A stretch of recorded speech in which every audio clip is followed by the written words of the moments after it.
bienvenue ou re-bienvenue dans la salle. On vous invite à prendre place.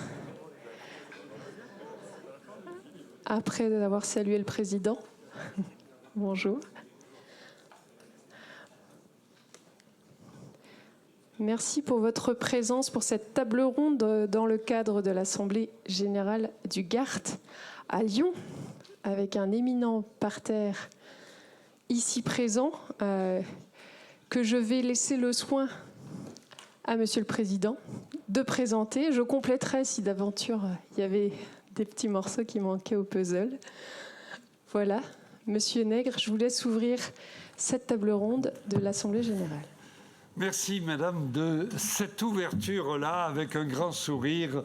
Et effectivement, nous nous retrouvons tous autour, j'allais dire, de cette table. D'abord, sous l'éminente présidente de l'éminent et honorable collègue Bruno Bernard, président de la métropole de Lyon, qui nous a fait le plaisir, l'honneur de nous accueillir dans un cadre, vous l'avez vu, à la hauteur de Lyon. Bien. Ensuite, nous avons notre Madame Corinne Verdier, qui est la présidente de l'entreprise Altinova, mais je vais en découvrir encore davantage tout à l'heure, avec à côté Roch Brancourt. Il est à la main, comme ça on sait que c'est lui. Voilà. Vice-président infrastructure, transport et mobilité durable de la région des Pays de la Loire. Et puis, nous avons Monsieur Guillaume Gouffier-Chat, député du Val-de-Marne, auteur du rapport sur la filière économique du vélo, un spécialiste du vélo. Et par ailleurs, il m'a rappelé qu'il m'avait vu, je ne sais plus en quelle année, quand j'étais en culotte courte, c'est ça? Voilà, très bien. Donc, voilà cette table-là, dirigée de main de maître avec Madame. Et donc, vous tous, pour un sujet qui est un sujet intéressant, notamment pour le Gard et pour la région ici, qui est celui des réseaux. Réseau au sens large, réseau de transport en commun, c'est le Gard classique. Et puis, vous avez désormais les réseaux cyclables. Sont-ils les meilleurs alliés? C'est le thème de la conférence auquel, comme vous, je vais assister, écouter, voire prendre des notes, et me dire que depuis que le Gard a des élus qui sont devenus autorités responsables non plus des transports, mais de la mobilité, aujourd'hui, effectivement, la responsabilité de ces élus dans les périmètres de transport va, pour les régions, par exemple, du train, du ferroviaire, jusqu'aux pistes cyclables, voire à la logistique urbaine. C'est une nouvelle charge qui a été confiée au Gard. Et donc, c'est l'ensemble de tout ce qui se déplace dans nos périmètres qui nous intéresse à ce niveau-là. Et donc, on le voit, le vélo a beaucoup progressé. Il y a désormais une vraie prise en compte dans les agglomérations, les milieux urbains, voire au-delà du vélo. Et donc, nous pensons que les mobilités douces font partie, effectivement, de la mobilité, tout simplement. Sans compter les bienfaits pour la santé. Je m'arrêterai là, sans compter les bienfaits de non-pollution, quand on sait que le rapport du Sénat indiquait qu'il y avait 100 milliards de coûts par la pollution en France. C'est énorme. Voilà, chers collègues, merci. Merci beaucoup, Président, pour l'introduction. Je n'aurai plus à présenter les orateurs, c'est bien heureux, et je prie d'excuser partiellement par avance Françoise Rossignol, qui est dans un train de rattrapage qui nous prendra peut-être en cours. On verra, on essaiera de la raccrocher. Alors, je vais faire une toute petite introduction pour situer la thématique de cette table ronde. Tout d'abord, en me présentant, je m'appelle Camille Thomé, je suis la directrice de Vélo et Territoire. Et la raison pour laquelle je modère aujourd'hui, c'est qu'on est des locaux de l'étape et que Vélo et Territoire a son siège à Lyon. Et on en est très content, parce que les territoires, c'est pas que Paris, c'est aussi ailleurs. Donc on a cet ancrage particulier à Lyon, et donc j'ai eu le plaisir de venir à vélo, c'est pas toujours le cas, pour des manifestations nationales de cette nature. Donc voilà, c'était le petit plaisir du jour. Pour juste situer le contexte de cette table ronde, qui va être assez courte, somme toute, une petite heure, donc on essaiera de vous en dire et de vous faire disserter un peu sur la thématique pendant une petite heure. Moi, je voulais vous verser quelques éléments d'indication. Tout d'abord que 30%, vous l'ignorez probablement pas, mais des émissions européennes sont dues au secteur des transports, le secteur dont les émissions continuent d'augmenter et ne diminue pas. Donc il y a quand même une forte responsabilité là-dessus, de tout le monde, et rapidement. Alors évidemment, vous l'avez évoqué, Président, il y a les questions de dépendance et de souveraineté énergétique qui nous agitent beaucoup en ce moment et qui vont nécessairement, de façon obligée, qu'on le veuille ou non, passer par la sobriété de notre mobilité et de nos déplacements. Alors dès lors, ça va être haro sur les mobilités et haro sur les transports en commun et les mobilités actives, parce que douce, ça fait un peu mièvre. C'est pas pour, voilà. Mais les mobilités actives, parce qu'on engage le corps, on est vraiment dans un effort doux, certes, mais actif néanmoins, qui est bon pour la santé, avec 10 milliards d'économisés pour la sécurité sociale à la clé. Vous l'avez rappelé aussi. Haro sur le vélo, la marche et évidemment en première ligne le combo de tout ça. Alors il y a de multiples intérêts, on ne va pas y retourner sur ces multiples intérêts et de multiples démonstrations du fait que les transports publics et le vélo peuvent et doivent se compléter.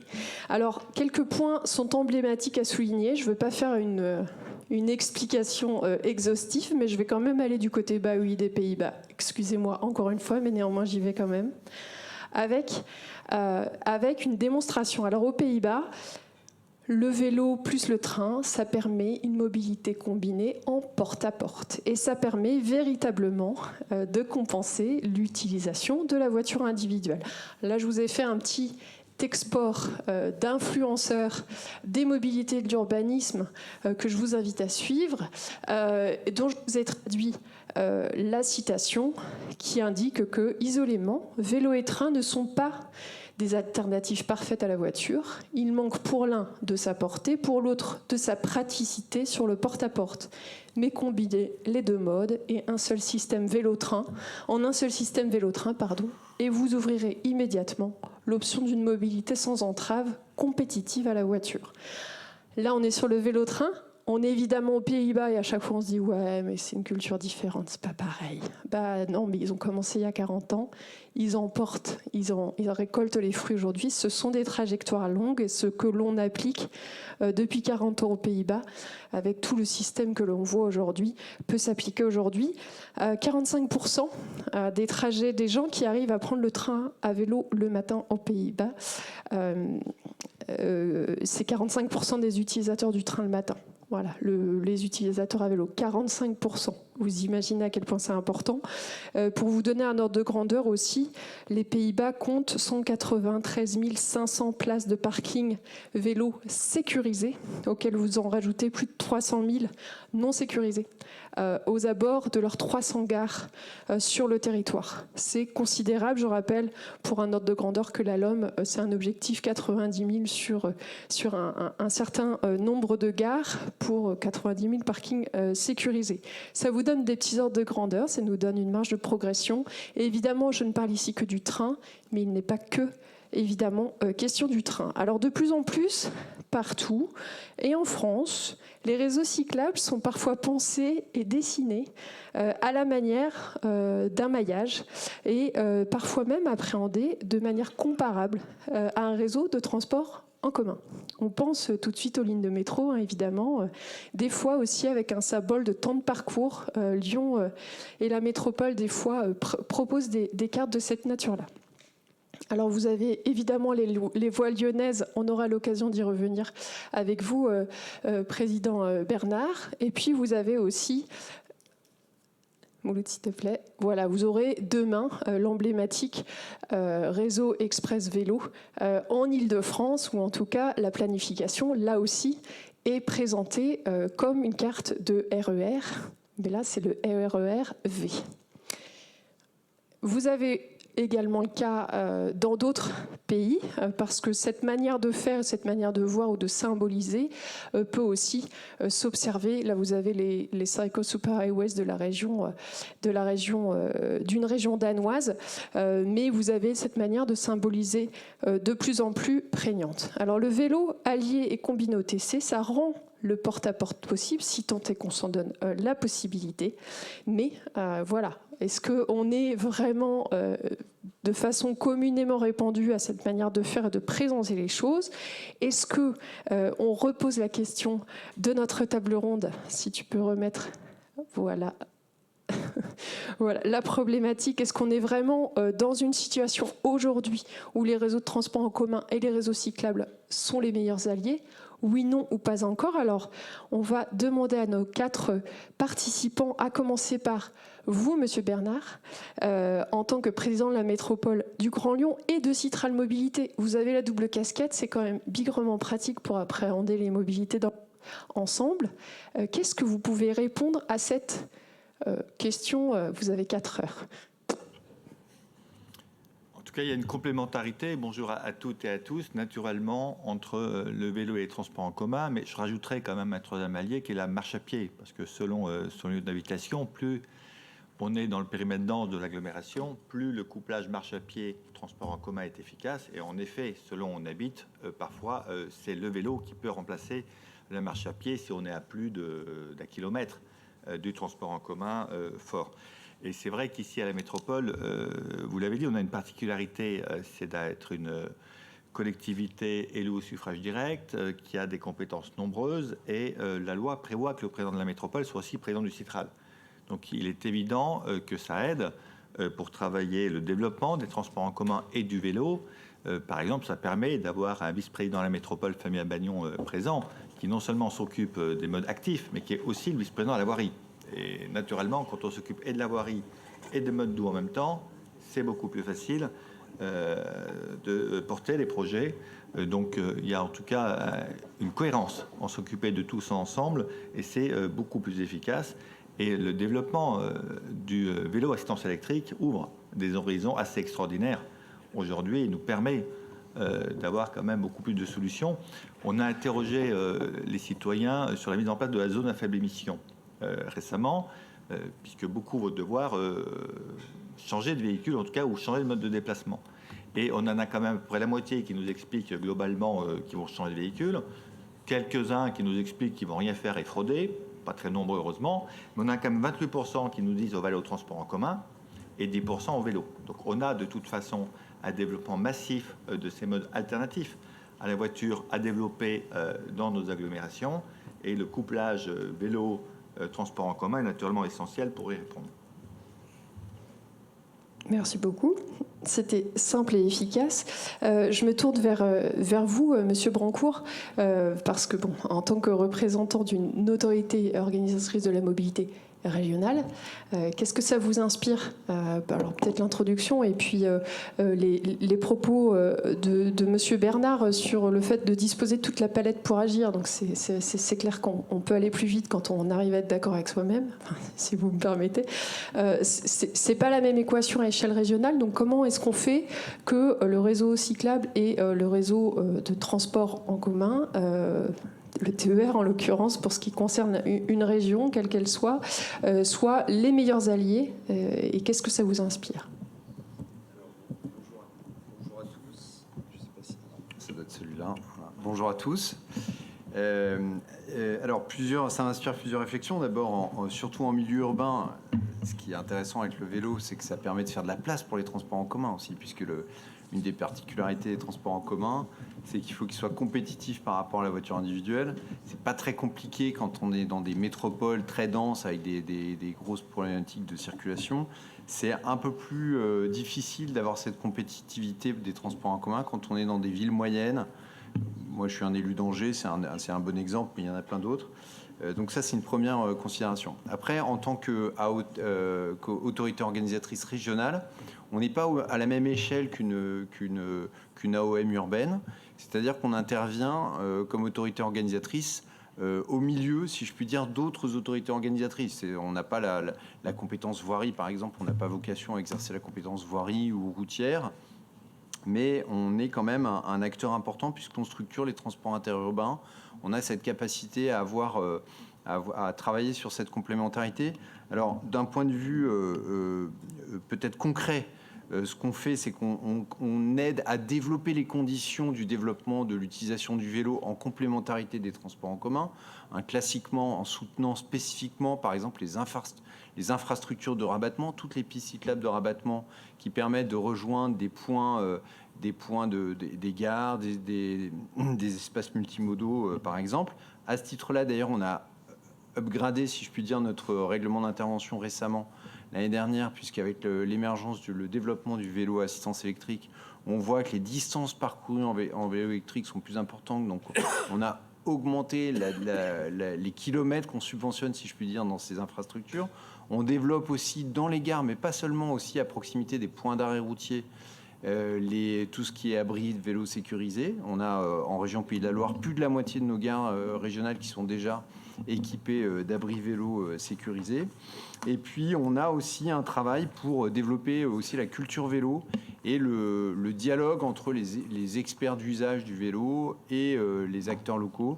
C'est la raison pour laquelle on a participé à la création d'un collectif vélo qui réunit désormais plus de 30 associations réparties sur 5 départements et qui sont utiles pour se projeter dans l'avenir. Et puis une dernière remarque, c'est que pour développer bien prendre en compte le vélo, les régions ont ce rôle à jouer dans la gouvernance des mobilités, qui est de créer des bassins de mobilité et dans ces bassins de faire dialoguer toutes les autorités organisatrices autour des enjeux de la mobilité pour déboucher sur des engagements, ce qu'on appelle des contrats opérationnels de mobilité. Alors sans entrer dans trop de détails, mais c'est une bonne occasion dans ces discussions d'avoir un chapitre vélo et de voir comment entre les communautés de communes, les agglomérations ou les métropoles, la région, le département qui est aussi maître d'ouvrage pour les routes, eh bien tous ces acteurs-là peuvent se mettre d'accord sur des actions concrètes qui vont permettre de développer des moyens, les conditions du succès du vélo à l'avenir. Merci beaucoup. Et on pense évidemment au maillage, à la cohérence du maillage entre le schéma régional Pays de la Loire, ceux de chaque département et ceux de chaque interco et chaque commune. On en discutait plus tôt avec Guillaume Gouffier-Chat sur mais comment fait-on pour mettre de la cohérence là-dedans? Est-ce qu'ils ne sont pas un peu trop nombreux? On aura peut-être l'occasion d'y revenir. Justement, je vais rebondir sur le volet du rabattement et puis vers les pôles de transport en commun. Tout ça n'est rendu possible que s'il y a du stationnement. Le stationnement, c'est également un des maillons du système vélo qui est bigrement important et a fortiori pour le volet du transport chaîné en intermodalité successive. Et ça, en France, on est très en retard, mais il se passe quand même beaucoup de choses. Alors, on a une personne qui a l'oreille sur le rail, sans mauvais jeu de mots, qui est de première ligne et une locale de l'étape, Corinne Verdier, en tant que présidente d'Altinova, qui est une entreprise qu'on va te laisser présenter quand même parce que ça vaut le coup de voir la progression. C'est pas une entreprise si vieille que ça et c'est une entreprise qui ne cesse de grandir, évidemment. Donc si tu peux quand même présenter Altinova, histoire de refaire les niveaux de tout le monde sur ce que vous êtes, ce que vous proposez, etc. Et puis de nous donner ton angle de vue sur la problématique du jour et l'articulation avec ton prisme stationnement, justement. Oui, merci Camille et bonjour à tous. Alors 2 mots du coup pour présenter Altinova. Altinova, c'est une société qu'on a créée il y a presque 20 ans quand même, qui est dédiée au développement des équipements pour aménagement cyclable. L'histoire d'Altinova, en fait, s'est construite aux côtés de collectivités qui il y a 20 ans, étaient vraiment sur des prémices de politique d'aménagement cyclable et qui souhaitaient mettre en œuvre des solutions de stationnement sécurisé pour toucher à des thématiques d'intermodalité, évidemment, mais aussi de stationnement résidentiel, de stationnement dans les écoles, sur tous les points où on peut avoir des besoins. Et donc, on a intégré, dans notre développement, on a intégré tous les savoir-faire pour permettre de développer des solutions et de gérer des projets de A à Z aux côtés des collectivités et des opérateurs de transport pour assurer le stationnement sécurisé sur les territoires. Donc aujourd'hui, Altinova est basée à proximité de Saint-Étienne et emploie à peu près 70 personnes autour des métiers de design, de conception, de fabrication, puisqu'on fabrique tous nos produits sur place, et même aujourd'hui d'exploitation des solutions de stationnement vélo sécurisé. Quand on réfléchit déploiement du stationnement en fait, sur un territoire, il y a 2 thématiques qui viennent tout de suite et qui sont primordiales, qui sont effectivement l'intermodalité et puis le résidentiel. En gros, je peux me mettre sur un vélo du moment où je peux le garer chez moi et où je peux me déplacer avec. Autour de la question d'intermodalité, de l'intermodalité et du stationnement en gare, en fait, quand on travaille sur cette thématique, en fait, les transports en commun, c'est un mot pour dire beaucoup de choses. On peut parler de bus, de train, de tram, de métro, etc., avec des contraintes qui sont très différentes selon les sites. Et donc, la construction de la réponse en fonction des typologies de sites nécessite de prendre en compte notamment les différents usages qu'on va rencontrer. Et en l'occurrence, on parle beaucoup de pendulaire, mais la question du stationnement occasionnel est une thématique qu'il faut vraiment bien traiter. Et je pense que sur votre région, vous devez le sentir très fortement, puisque vous avez à la fois le pendulaire et puis une clientèle touristique, j'imagine, également. Et puis aujourd'hui, on a également la question de tous les usages du vélo, parce que le vélo, finalement, ce n'est pas le vélo, c'est le vélo assistance électrique, aujourd'hui les vélos cargo, les grands gabarits, etc. Donc voilà, pas mal d'input à intégrer dans cette question. Et la cyclo-logistique, on imagine aussi, il y a beaucoup de questions aussi sur, on parlait du porte-à-porte, mais il y a aussi la livraison du dernier kilomètre. On voit aussi les zones de transport collectif, les hubs de mobilité qui servent aussi à des hubs de répartition, etc. On pense évidemment, alors il y a des exemples fameux, la gare de Nantes qui a développé une grande vélostation en son sein assez récemment, qui l'a inaugurée. Évidemment, la gare de la Pardue, vous aurez peut-être l'occasion d'en dire deux mots tout à l'heure, qui est en pleine... C'est le bazar, parce que c'est en pleine restructuration de l'intégralité du quartier, donc avec pas mal de sujets sur les mobilités et le stationnement vélo. Donc il y aura peut-être 2-3 billes sur ces questions aussi. On pense très localement aussi à l'exemplaire gare de Chambéry, pas très loin d'ici, où vous arrivez en gare et la vélostation est carrément intégrée dans l'espace gare, avec à la fois la possibilité de faire du rabattement et du stationnement journée ou longue durée dans la vélostation, mais également quand vous arrivez en gare de Chambéry, vous pouvez louer un vélo à la demi-journée, à la journée, ou sur plusieurs jours. Et du coup éviter d'occuper la voirie avec une voiture supplémentaire, mais vous êtes véritablement très très libre et c'est extrêmement simple. Donc vous avez un transport chaîné qui est grandement facilité grâce à cette intermodalité. On est véritablement dans le porte-à-porte. Alors maintenant, tout ça fait appel à quand même vraiment beaucoup de choses, à beaucoup de facilitation. On se tourne vers le député Guillaume Gouffier-Cha, alors qui a peut-être plusieurs éclairages en raison des travaux que peut-être tout le monde connaît, mais je vais quand même les rappeler. Guillaume, tu as livré un rapport sur le potentiel de la filière économique du vélo en France. Évidemment, l'intermodalité, c'est d'un des aspects sur lesquels il va falloir orienter bon nombre d'efforts, mais il se passe quand même beaucoup de choses autour de ces questions de la mobilité. Comment ça te fait réagir, cette communauté d'intérêt des deux ? Merci Camille, et puis merci pour tout le suivi des travaux que tu avais fait l'an dernier à mes côtés et avec d'autres sur ce rapport. Est-ce que tout le monde entend bien ? Alors question intéressante qui plus est pour moi sur est-ce que transport en commun, vélo, meilleurs alliés, ça fait partie des questions qu'on n'a pas eu le temps d'aborder totalement en profondeur dans le rapport qu'on a rendu l'an dernier avec mon équipe. Et que cette question, si vous la posez aujourd'hui, c'est qu'en France, elle a encore besoin d'être posée et qu'il n'est pas rare encore d'entendre des questionnements sur le fait de savoir si on développe le vélo, au fond, est-ce que ça ne va pas réduire la place des transports en commun ? Et ça rebondit complètement sur ton introduction de tout à l'heure. Cette philosophie, il faut complètement en sortir. Que ce soit le vélo ou les transports en commun, ce sont deux modes de transport au passage, et il est important de reconnaître le vélo comme mode de transport à tous les échelons, que ce soit l'État ou les collectivités territoriales, qui partagent les mêmes objectifs en termes de politique publique, que ce soit des politiques publiques environnementales, de santé, de déplacement. Et que oui, bien entendu, ces différents modes de transport sont complémentaires et se renforcent l'un l'autre. Et tu l'as dit dans l'introduction, ils permettent un déplacement propre de porte à porte, quand ils sont parfaitement pensés en complémentarité l'un et l'autre. Et c'est là où je pense qu'il y a un certain nombre de points qui restent quand même à travailler en profondeur et sur l'ensemble de nos territoires français. Ça passe d'abord, bien entendu, par les infrastructures, qu'il faut arrêter de penser de manière segmentée. D'un côté, les transports en commun, de l'autre côté, les transports, les pistes de circulation à vélo, au milieu, une zone grise sur les stationnements, l'ensemble doit être pensé. Et quand je dis zone grise, c'est que nous l'avons vu, les gares, souvent autour des gares, où les projets de stationnement vélo commencent seulement à apparaître maintenant.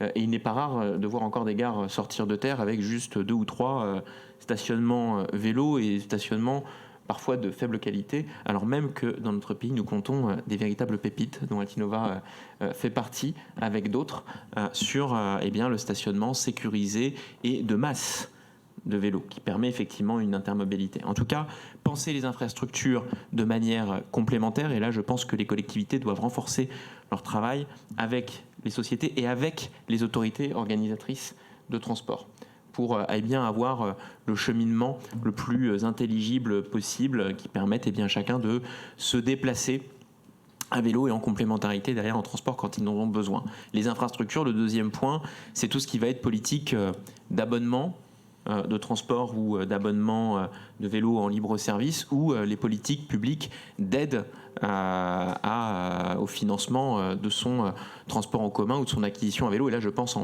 en particulier au forfait mobilité durable, par exemple. Nous devons avoir là aussi des politiques complètement pensées en complémentarité. Sur le FMD, nous devons avancer le plus rapidement possible pour une généralisation du forfait mobilité durable qui permet aujourd'hui à la fois de financer son acquisition ou sa réparation de vélo, mais aussi son abonnement de transport en commun.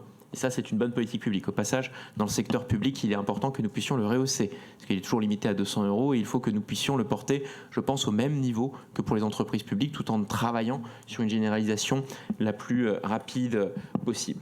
Et puis, enfin, c'est une réflexion partagée sur les usages, donc sur les habitudes que vont avoir nos concitoyennes et nos concitoyens en matière de déplacement, et où là, je pense qu'il y a une complémentarité particulièrement forte, sans jamais perdre de vue, alors là, pour le coup, sous un aspect vélo, mais il vaut aussi sur les transports, qu'il faut avoir une réflexion particulière sur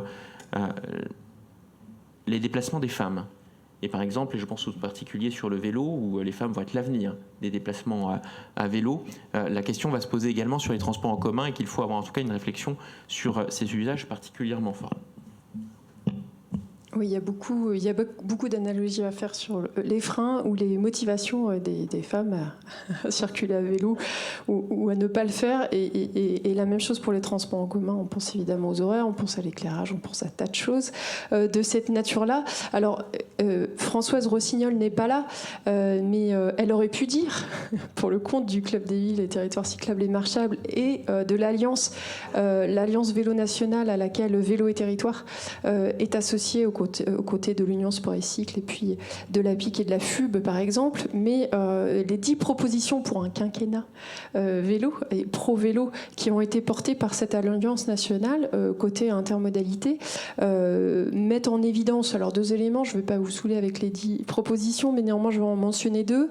D'une part, favoriser l'intermodalité entre transport collectif et vélo avec la création de 200 places de stationnement sécurisé supplémentaires dans les gares et pôles de transport. Donc ça, c'est un affichage un peu étendard. C'est une demande de l'Alliance Vélo pour le quinquennat à venir. Donc la LOM demande 90 000 stationnements sécurisés. Nous, on en veut un tout petit peu plus. Et collégialement, c'est pas juste des militants du vélo, c'est pour la mobilité demain. Et puis, il y a le volet du réseau cyclable. Doubler le réseau cyclable actuel pour le porter à 100 000 km sur le quinquennat. Parce que sans réseau cyclable, pas de rabattement vers les gares, tout simplement, ne serait-ce que pour l'objet qui nous préoccupe, pas de rabattement vers l'arrêt de tramway, pas le rabattement, le cas échéant, vers le parking relais, parce qu'on parle d'intermodalité avec le train, parce que c'est le gros porteur, mais il y a également vers le car, vers le bus, vers le pôle, la station de covoiturage. Il y a quand même beaucoup d'initiatives de cette nature. On pense aussi au tram, parce qu'à Lyon, vous avez quand même ouvert la possibilité au fait d'embarquer son vélo à bord du tramway, ce qui en soi constitue quand même une rareté française. Il n'y en a pas tant que ça à ce stade. C'est le cas dans beaucoup de pays, mais pas en France. Est-ce que, Président Bernard, vous pourriez nous dire 2-3 mots des mesures quand même très favorables sur cette alliance vélo-transport en commun que vous avez déclinée à l'échelle de la métropole ? Voilà. Mais un mot d'abord pour dire que pour moi, il n'y a pas de concurrence entre les transports en commun et le vélo. Et soit ils peuvent se marier, soit c'est l'un ou l'autre, mais dans tous les cas, c'est favorable. Et même en tant que qu'investissement de l'argent public, le vélo est plus favorable parce que simplement il nous coûte moins cher que les transports en commun. Donc plus il y a de personnes sur le vélo, mieux c'est. Ça ne nous empêche pas de développer en même temps fortement les transports en commun. Moi, je voulais rebondir sur la question du stationnement parce qu'elle est essentielle. On a en plus des vélos qui valent de plus en plus cher. Donc si on ne garantit pas un stationnement sécurisé, on ne peut pas y arriver. Donc, et dans le logement, mais ça a été dit dans les gares, nous, c'est plus de 2000 places qui sont installées à la gare de la Part-Dieu dans le parking qui est en cours de construction, parking Berrottier. C'est 490 places de vélo au Vallon des Hôpitaux à Saint-Denis-Laval, qui est le terminus du métro qui va être prolongé, où on a modifié un peu le parc relais pour qu'il y ait plus de places vélo. Une place vélo prend beaucoup moins de place qu'une voiture, donc ça veut dire qu'elle coûte beaucoup moins cher. Donc on peut mettre beaucoup plus naturellement de places vélo que de places de voiture. Donc plus il y a de personnes qui arrivent en vélo plutôt qu'en voiture, en plus des enjeux climatiques et autres, même économiquement pour nous, c'est quelque chose d'essentiel. Et puis sur la pratique, ce qui est important, ça a été dit par monsieur le député, c'est que tout le monde puisse pratiquer. Et donc ça nécessite une sécurité des pistes cyclables et que tout le monde se sente à l'aise, quel que soit son âge, quel que soit son genre, quel que soit éventuellement son handicap, puisqu'on a maintenant des vélos pour personnes à mobilité réduite, et c'est l'enjeu pour nous des Voies lyonnaises, qui est un projet, qui est un réseau de transport en commun, vous l'avez évoqué dans la présentation, de 250 km, qui a été construit comme un réseau de transport qui va couvrir l'ensemble de nos territoires. Donc si vous avez la carte qui va s'afficher, alors elle est peut-être un peu petite, vous voyez de loin, mais si vous prenez la partie nord de la métropole, Quincieux, et la partie sud, Givors, c'est la ligne 3 qui va traverser de sud au nord le territoire. C'est une ligne qui fait 57 km, pour vous donner... voilà. Et ce réseau donc, a ses propres lignes numérotées de couleurs, avec sa charte graphique, et donc on va retrouver dans l'espace public un réseau. C'est un réseau de pistes de 3 à 4 mètres de large, donc très confortable, qui est séparé des autres modes, c'est-à-dire naturellement des piétons, mais aussi des voitures, donc séparé physiquement, avec un traitement à chaque carrefour pour qu'on identifie bien le passage des cycles. Et c'est cette sécurité apportée à l'usager qui va permettre à toutes et tous de se servir de ce réseau.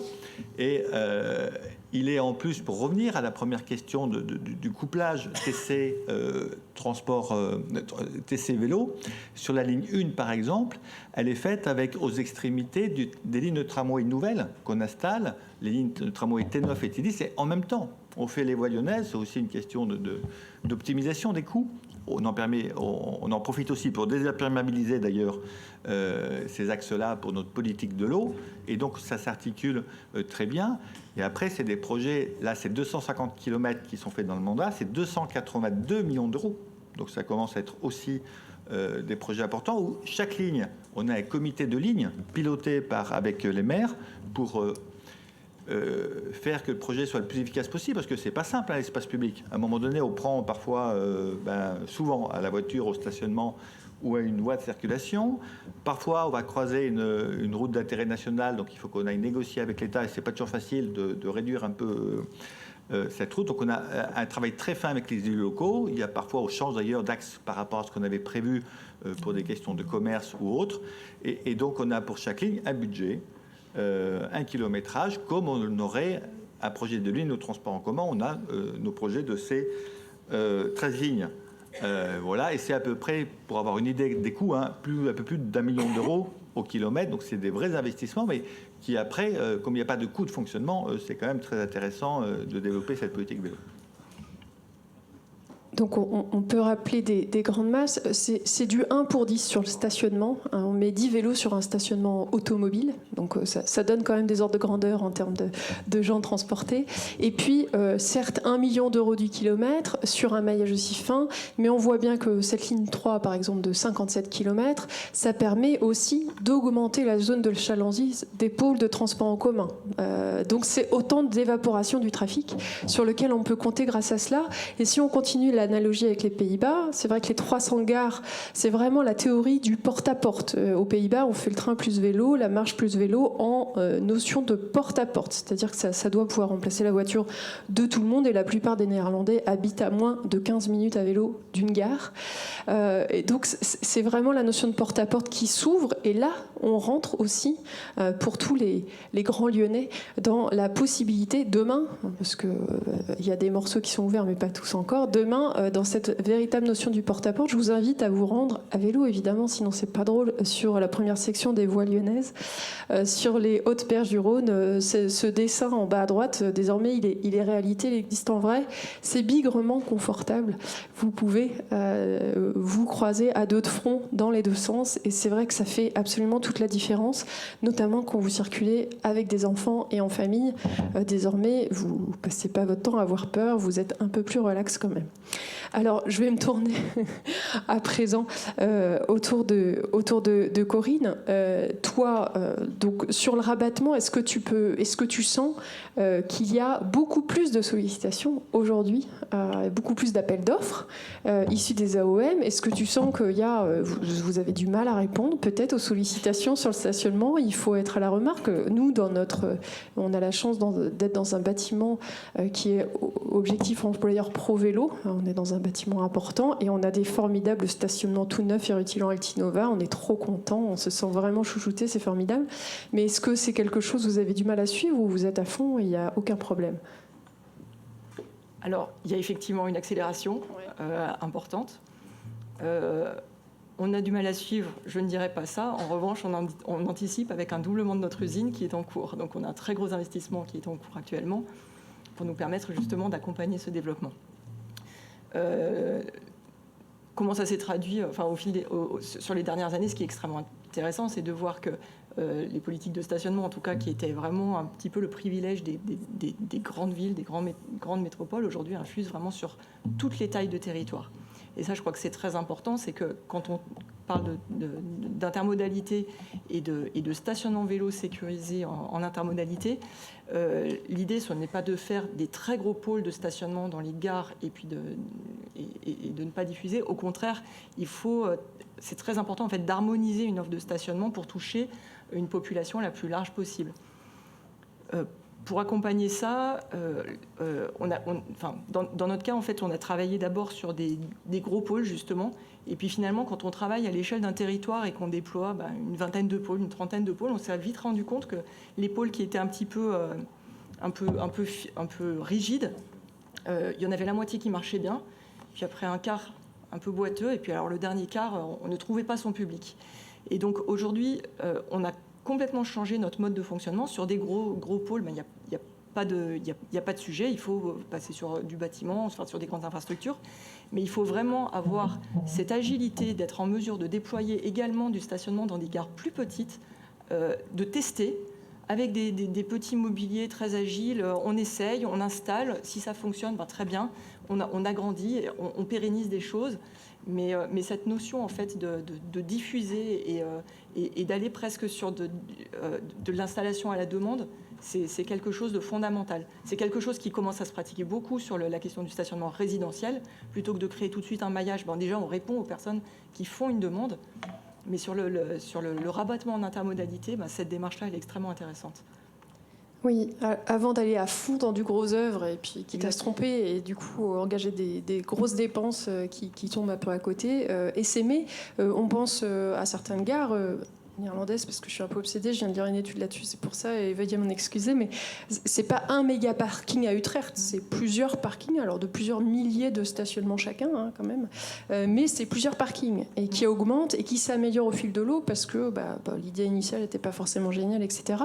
On pense aussi beaucoup, et ça peut-être que ça fait écho à autre chose, mais la France va recevoir quand même les Jeux Olympiques en 2024, avec quand même beaucoup de questions de mobilité à traiter au passage. Plus ça va, plus on voit des événements qui peuvent s'imaginer, et à l'échelle de la métropole, vous les imaginez comme ça aussi, avec du stationnement éphémère pour permettre aux festivaliers ou aux tuffers, ou quelle que soit la nature des festivaliers, les nuits sonores, etc., mais aux gens de s'y rendre plutôt à vélo ou à pied ou en transport en commun plutôt que en mode carboné. Pour ça, c'est évidemment du stationnement éphémère de type événementiel. Ça aussi, c'est une offre que vous déployez ou pas, et en tout cas qu'on souhaite voir venir. Et puis on pourrait imaginer aussi qu'une métropole fasse l'acquisition de stationnements amovibles et qu'au gré de ces manifestations, elle puisse le bouger. Tout à fait. Alors, on a quelques exemples en fait, de territoires qui sont entrés dans cette démarche-là. Par exemple, Nantes Métropole a investi justement dans un parc de stationnement éphémère, plutôt à vocation initiale d'accompagner des festivals culturels, sportifs, etc. Aujourd'hui, la métropole utilise ces stationnements pour faire des tests en fait, d'emplacement de stationnement pérenne. Donc, l'intérêt des stationnements éphémères, c'est qu'on n'est pas dans du dur, on n'a pas besoin non plus de passer par des autorisations d'ABF, etc. Donc, en fait, ça donne les mains libres, j'ai envie de dire, pour expérimenter des choses.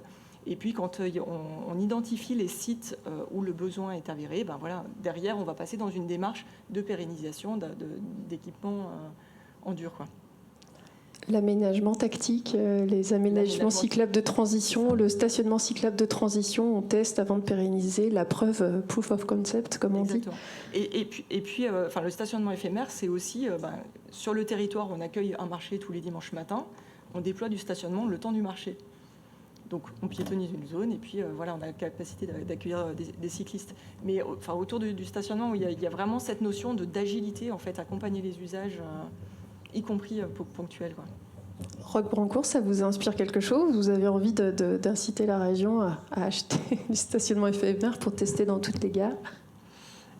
Oui, pourquoi pas. Alors c'est vrai que c'est cette question de l'incertitude quant à la pertinence d'installer des stationnements dans les gares, elle s'est jamais vraiment posée parce qu'on est vraiment convaincu de la. Et puis on observe. Finalement, on n'a jamais eu de retour comme quoi des stationnements n'étaient pas utilisés. En tout cas, pas depuis 18 mois, 2 ans, quoi. En fait, depuis qu'il y a quand même une augmentation forte de l'utilisation du vélo.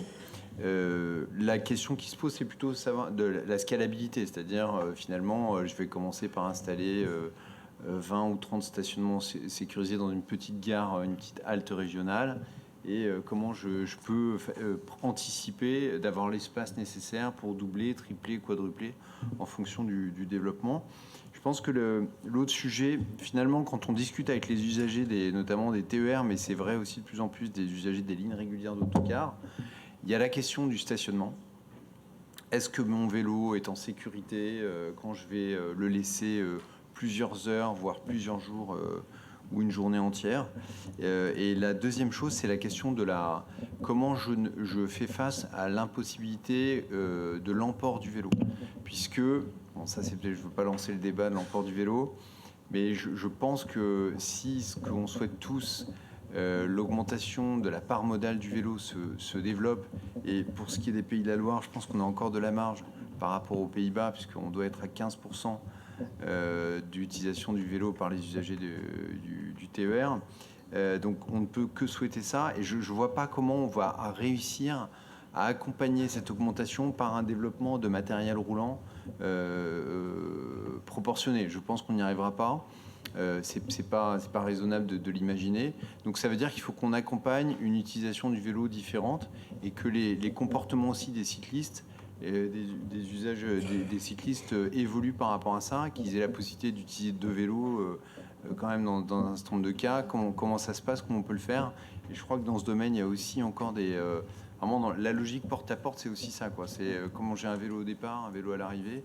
Et il y a aussi pas mal, je pense, de travail à faire. Ça fait partie des sujets sur lesquels on travaille avec le collectif vélo régional, c'est l'emport du vélo. Alors, pour les usagers occasionnels, on a expérimenté cet été ce qui avait, je crois, été fait en Nouvelle-Aquitaine déjà, c'est-à-dire de bâcher à certaines heures, enfin sur certains horaires, les fauteuils dans certains trains pour avoir plus de capacité d'emport de vélo. Mais là, on est plutôt sur des utilisations estivales, touristiques, occasionnelles.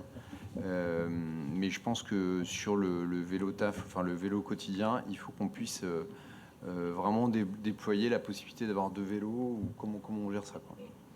Oui, on est clairement sur plusieurs utilisations de l'intermodalité. Le rabattement et le transport chaîné, on ne pourra évidemment pas accueillir tous les vélos de tous les utilisateurs train plus vélo à bord des trains. Les trains, c'est avant tout pour transporter des passagers. Enfin, il faut quand même ramener les choses dans leur juste contexte. Et il est vrai que même aux Pays-Bas, c'est pas quelque chose qu'ils encouragent fortement, c'est quelque chose de possible. Vous pouvez aussi réserver. Et c'est l'assurance de pouvoir monter à bord avec son vélo lorsqu'on a prévu de le faire qui est importante. C'est pas de devoir le faire à tout prix dans toutes circonstances, etc. Parce que ce sera jamais possible, a fortiori dans un contexte de forte augmentation de la pratique. Et puis en période estivale, n'en parlons même pas. Donc ces augmentations de voilure sur l'embarquement ponctuel en période estivale, on peut le comprendre. Mais ce qu'attendent aussi les utilisateurs de l'embarquement, c'est de pouvoir avoir l'assurance d'embarquer.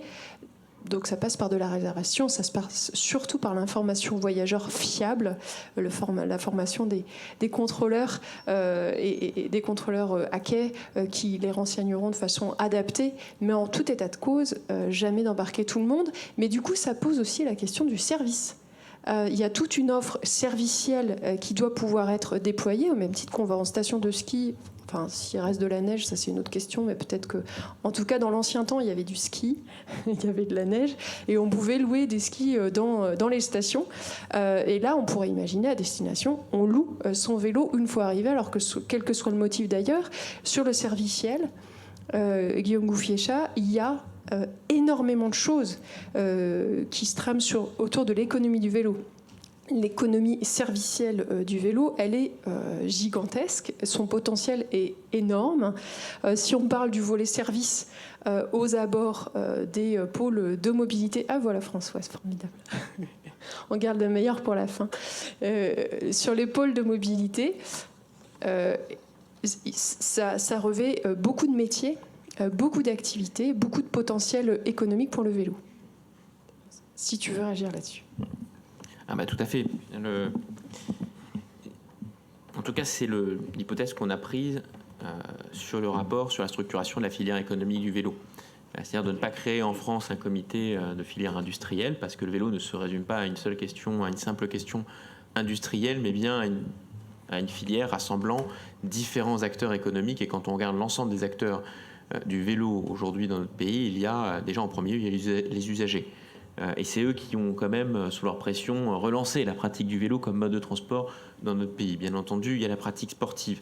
Après, à côté, il y a bien entendu les acteurs, l'ensemble des acteurs du secteur industriel, d'une industrie qui a une histoire particulièrement riche dans notre pays, mais qui a eu à souffrir, d'un pays qui s'est entièrement tourné vers l'automobile durant les années 60-70, et d'un pays qui a tourné le dos à son industrie pendant près de 30 ans, avant aujourd'hui de relancer des politiques de réindustrialisation. Donc il y a quelques survivants qui nous permettent aujourd'hui de nous poser la question de la réindustrialisation, mais il va falloir pour cela, pour les appuyer, développer bien plus la pratique du vélo dans notre pays, atteindre le plus vite possible les 9%, je pense, de part modale, qui feront que nous aurons un marché intérieur particulièrement fort et dynamique, et avec une capacité, je pense, de reproduction possible en France. D'ailleurs, juste avant de vous retrouver, je visitais l'entreprise Ultima Mobilité à Saint-Priest, qui va, dans les jours qui viennent, lancer un vélo à 90% fabriqué français, 98%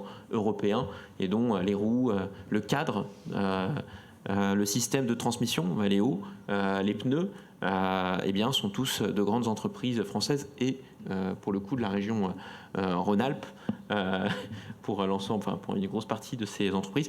Des éléments qui, au début de la mission, nous disaient que c'était pas faisable. D'ailleurs, sur le cadre, avec la directrice de cabinet, nous avons réagi tout à l'heure, puisque le cadre, c'est du carbone. Le cadre que nous avons tout à l'heure, c'est du carbone recyclé. Et au début de la mission, on nous disait, oh là, mais en France, impossible de faire un cadre en France, impossible. Visiblement possible, tout comme le système de transmission et tout comme les pneus, les freins, nous pouvons reproduire en France. Après, on pose la question aujourd'hui des autres acteurs. Et on voit qu'il y a d'autres acteurs, en particulier, je pense par exemple au domaine du tourisme. Aujourd'hui, la filière industrielle du vélo en France, c'est 3,5 milliards d'euros ou 3,8 par an. La filière du tourisme, c'est 4,6. Et encore... en 2019, on pense que c'est plus. En 2019, sur une structuration encore balbutiante, où tous les acteurs sentent bien qu'on peut faire encore mieux, encore plus. Et donc, c'est cela qu'il faut avoir en tête. La question, en tout cas, des acteurs économiques n'est pas qu'une question industrielle, elle va être une question industrielle, elle va être une question de tourisme, elle va être une question de service.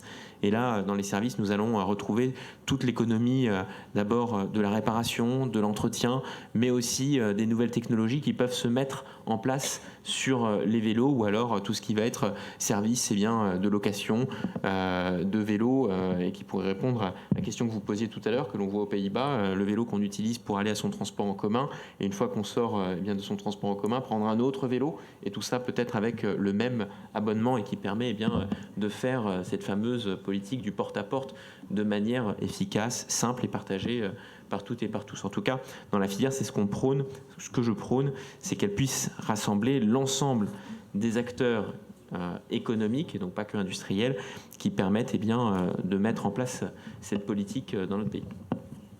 Merci beaucoup, Guillaume. Alors, on a gardé le meilleur pour la fin, Françoise. Les vicissitudes du train.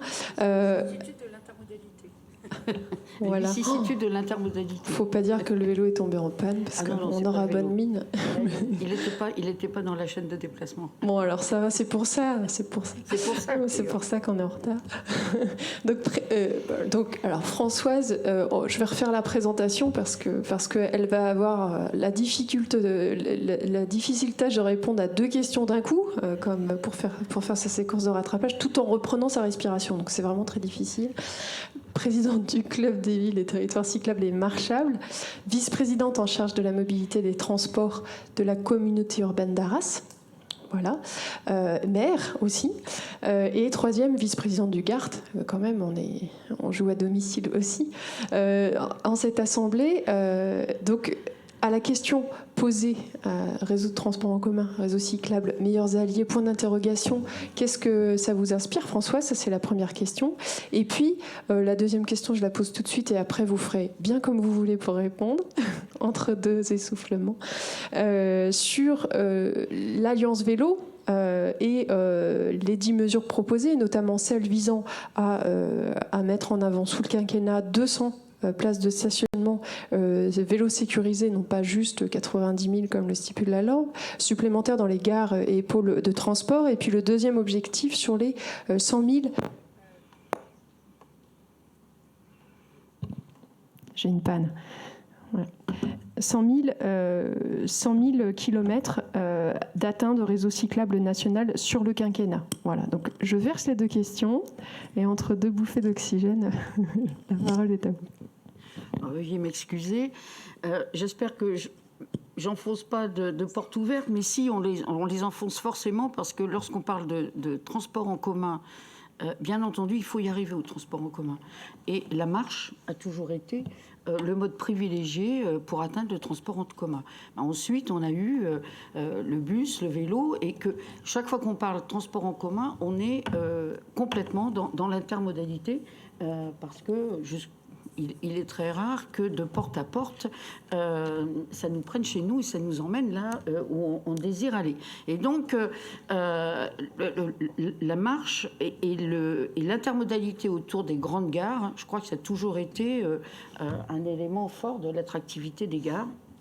Et que quelles que soient les métropoles, les villes moyennes, nous travaillons tous avec beaucoup d'attention cette capacité de passer d'un mode à un autre le plus rapidement possible. Ce qu'il y a de nouveau, effectivement, beaucoup plus qu'il y a 10 ans, c'est le vélo.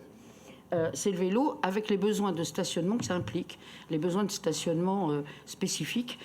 D'où, là je fais le lien, à la demande des 200 000 places de stationnement. Il faut décupler les capacités de stationnement à proximité des gares, le plus près possible, le plus efficacement possible. Il est évident que c'est un élément majeur.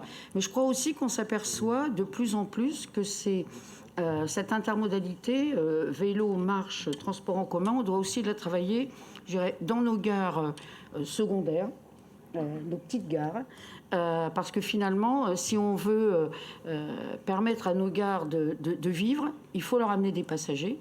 Et l'intermodalité, le vélo est un des moyens de leur amener des passagers. Et donc, travailler sur des pistes cyclables, travailler sur des stationnements sécurisés, puisque là, la sécurisation est absolument essentielle, puisque quand on prend un transport en commun, on est visible, on sait que le vélo, il va rester là au moins la demi-journée, peut-être très souvent la journée complète, et donc sécurisation.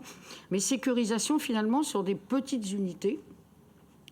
Et donc, on a un champ nouveau. Et en termes de stationnement, puisque je crois que Altinova a pris la parole avant, donc je pense que vous en avez parlé.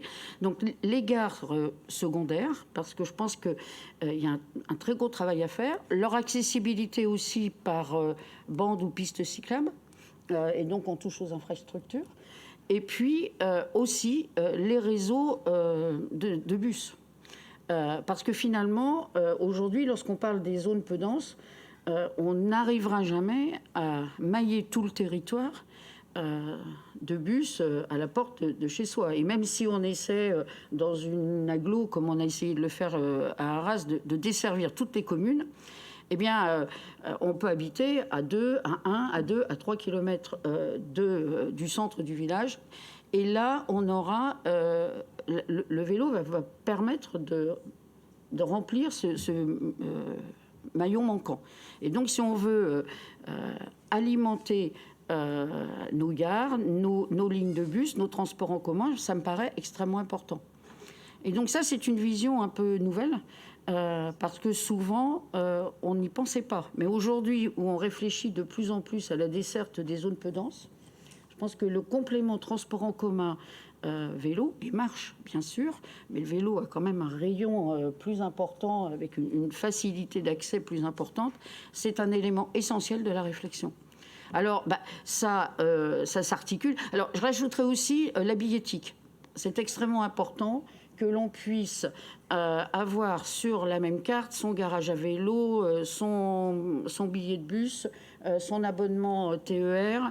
Voilà. Alors, on pourra aussi y avoir d'autres services, hein, la recharge de bornes électriques, etc. Mais la facilité d'accès, la facilité de l'information, l'accès à l'information, c'est aussi totalement complémentaire de ce travail. Alors après, il peut y avoir aussi une réflexion sur des services, parce qu'on voit bien, même si on essaie de mettre des vélos à l'arrière de nos bus, ça sera toujours en nombre limité et ça ralentit la vitesse commerciale, donc ça pose un certain nombre de difficultés. Par contre, on pourrait très bien imaginer de stationner son vélo à l'arrêt du village où on va le prendre, et puis après d'avoir un libre service ou une location de courte durée en arrivant sur place. Et on pourrait avoir, donc là, il faut aussi travailler sur la complémentarité des services. Donc c'est tous ces chantiers qu'il faut mener de front dans une période quand même passionnante, parce que l'intérêt pour le vélo est absolument présent, et que donc c'est de répondre à une demande forte. Alors même si... bien entendu, répondre à une demande forte, c'est aussi prendre la place, parfois de la voiture, souvent de la voiture, de réduire sa place. Donc, c'est pas un long fleuve tranquille, hein, ça c'est certain.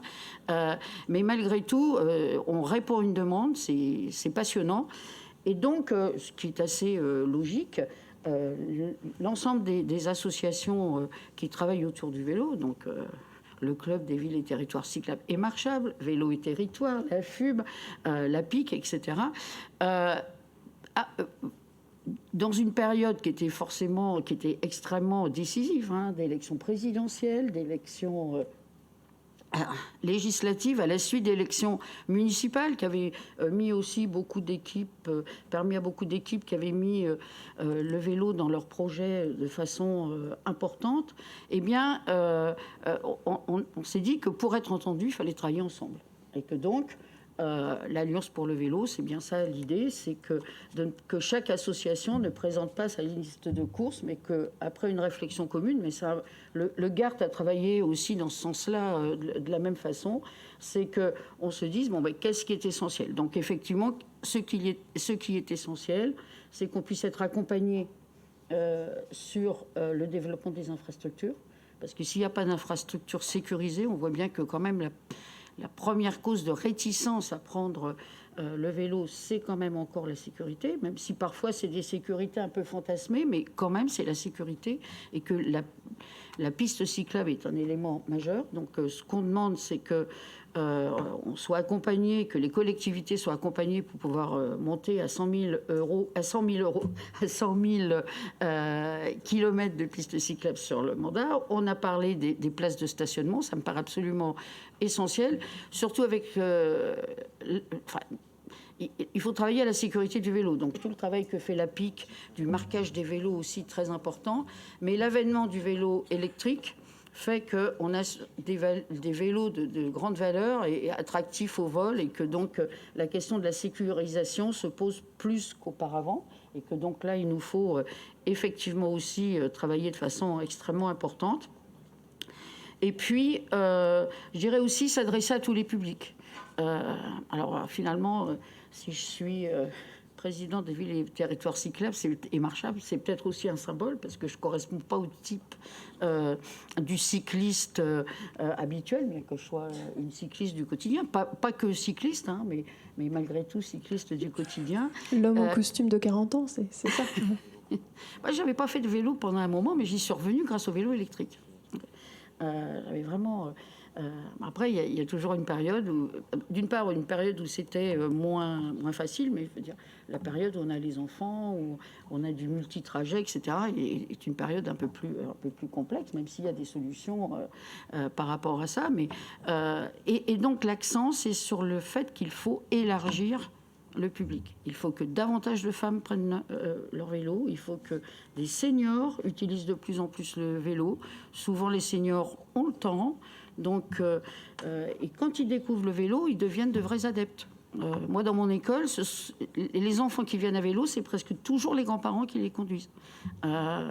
Et ça marche bien. Et du coup, ça alimente, ça montre que c'est possible. Et puis après, les parents, tout d'un coup, s'interrogent sur le vélo cargo et nous disent on pourrait aussi fonctionner de cette façon-là.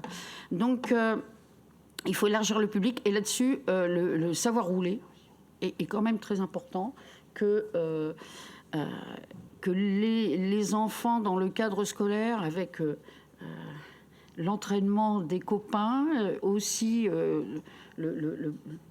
l'influence du maître, c'est extrêmement important. Là aussi, il faut qu'on soit accompagné. Donc, il y a des dispositifs qui se mettent en place, parce que c'est extrêmement coûteux pour les collectivités. Il faut rassurer nos enseignants, parce que leur donner des accompagnateurs. Enfin, il y a tout un travail en profondeur à faire, avec, je pense aussi, des dispositifs d'accompagnement. Si on fait juste du vélo en classe, mais qu'on n'est pas amené à l'utiliser à côté, pour les loisirs, etc., mais on ne va pas donner l'habitude de faire du vélo. Il me semble qu'il faut réfléchir aussi aux lycéens. Ils vont bientôt passer le permis de conduire, et souvent il y a une période où ils abandonnent leurs pratiques plus vertueuses de transport en commun et de vélo, et que là on a une réflexion à mener. Donc élargir les publics et bien penser que tous les territoires sont concernés, que le vélo n'est pas juste alors, les zones denses et les centres de métropole, bon, c'est formidable de voir des vélos partout, ça fait rêver. Mais les zones peu denses ont aussi de très gros atouts. Il faut trouver des solutions adaptées et différentes.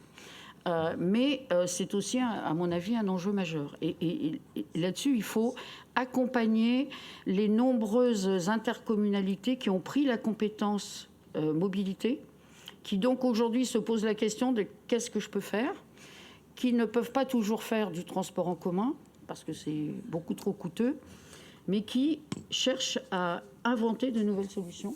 Et il faut vraiment être à leur côté pour que le mouvement se répande sur l'ensemble du territoire.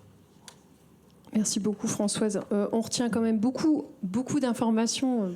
Et donc, il nous faut un nouveau plan vélo. Mais voilà, un plan vélo 2.0. Savez-vous que le 4e anniversaire du plan vélo est demain, le 14 septembre, c'est demain. Donc on attend peut-être des choses d'un 4e anniversaire du plan vélo. En tout cas, la date anniversaire, c'est demain. On est un peu à la veille aussi de la semaine européenne de la mobilité, à laquelle le GART fait grandement écho et caisse de résonance, bien évidemment, avec tous les acteurs ici présents. Il va y avoir aussi, pour parler du système vélo, les rencontres vélo et territoire, j'en profite quand même d'avoir le micro pour faire un peu de pub du 5 au 7 octobre à Bourges, en centre Val-de-Loire, dans le département du Cher, et qui abordera beaucoup ces questions des territoires peu denses, pas que, mais aussi comment plaider pour des aménagements cyclables en territoire peu dense, parce que si on n'arrive pas à les faire, y compris là-bas, et des fois de façon moins chère, parce que les territoires peu denses, on est toujours face à cette fameuse fracture territoriale où ils sont moins dotés en ingénierie, moins dotés en moyens, moins dotés en tout, mais c'est pas pour autant qu'il faut rien faire, parce que sinon on se retrouve dans le contexte gilet jaune qui fait frémir absolument tout le monde et qui fait peur de voter quoi que ce soit en faveur des mobilités actives derrière et en rebond, si j'ai bien tout compris. Alors pour clore un petit peu cette table ronde, parce que l'heure avance et vous avez tous à retourner à vos hôtels pour éventuellement vous rafraîchir avant de repartir guincher ce soir.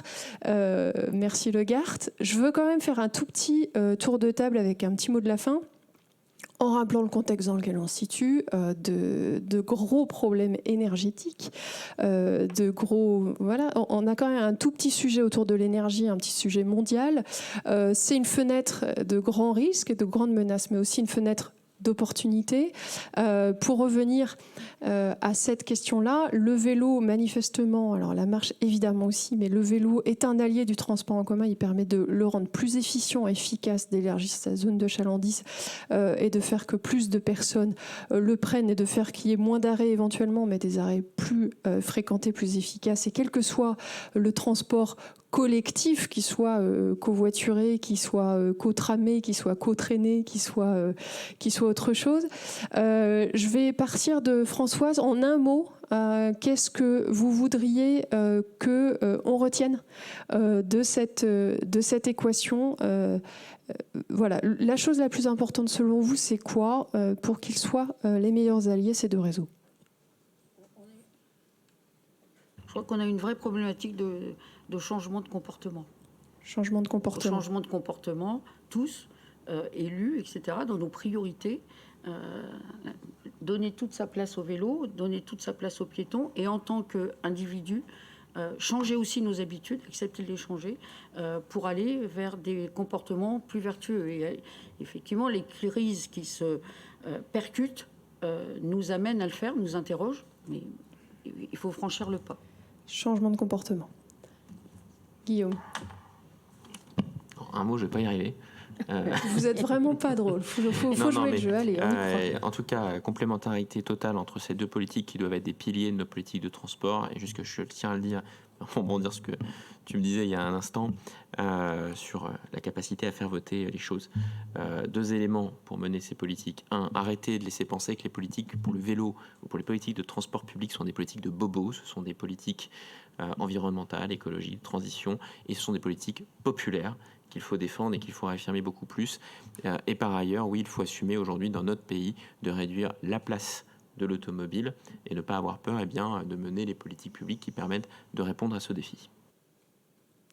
Ne pas avoir peur et une politique populaire. Monsieur Brancourt. Moi, je dirais effectivement, aujourd'hui, il y a un besoin de sobriété. Elle s'impose à nous. C'est une opportunité. C'est sans doute un motif d'espérance par rapport aux besoins d'évolution des comportements dans tout un tas de domaines, y compris dans les pratiques de mobilité. Donc ça, c'est un motif d'espérance et une opportunité. Et puis, il y a un risque. Ce risque, il est d'un coup de frein, voire d'un recul sur le développement des offres de transport en commun.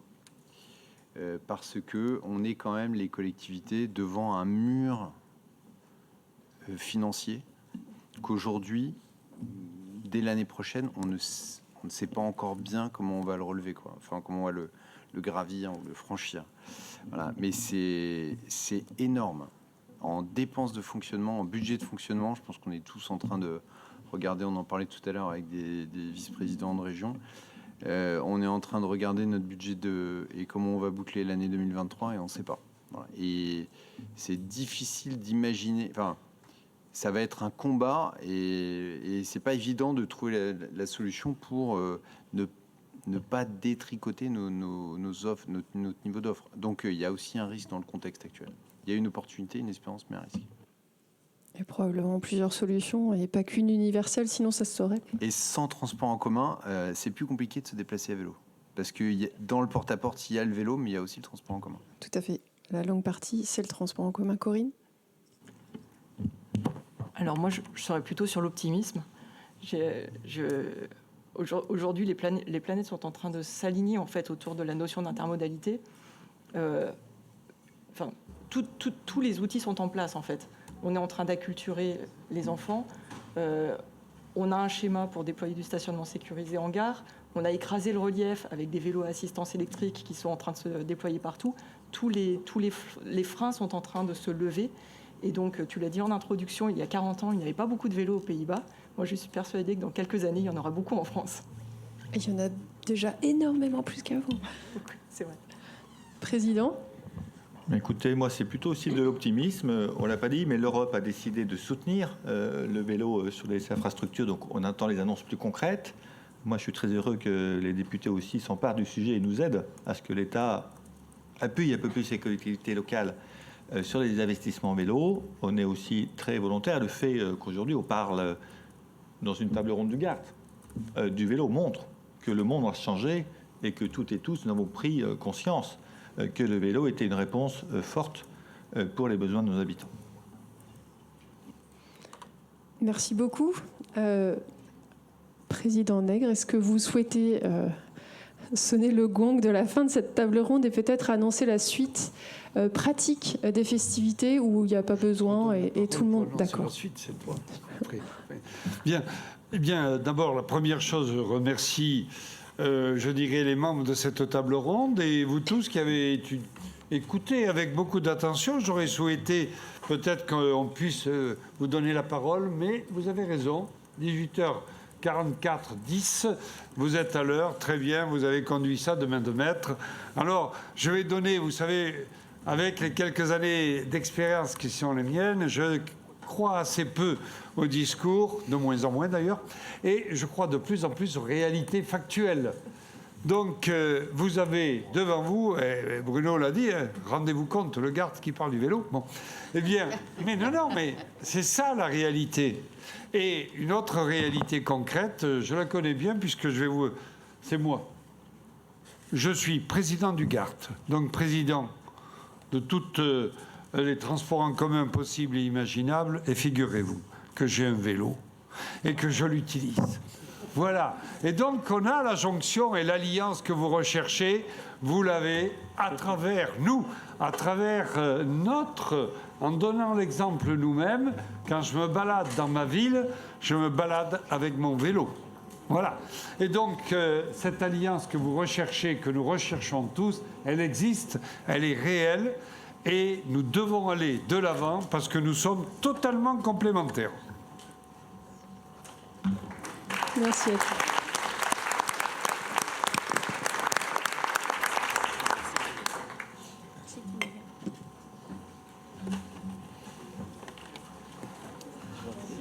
Oui, ça va.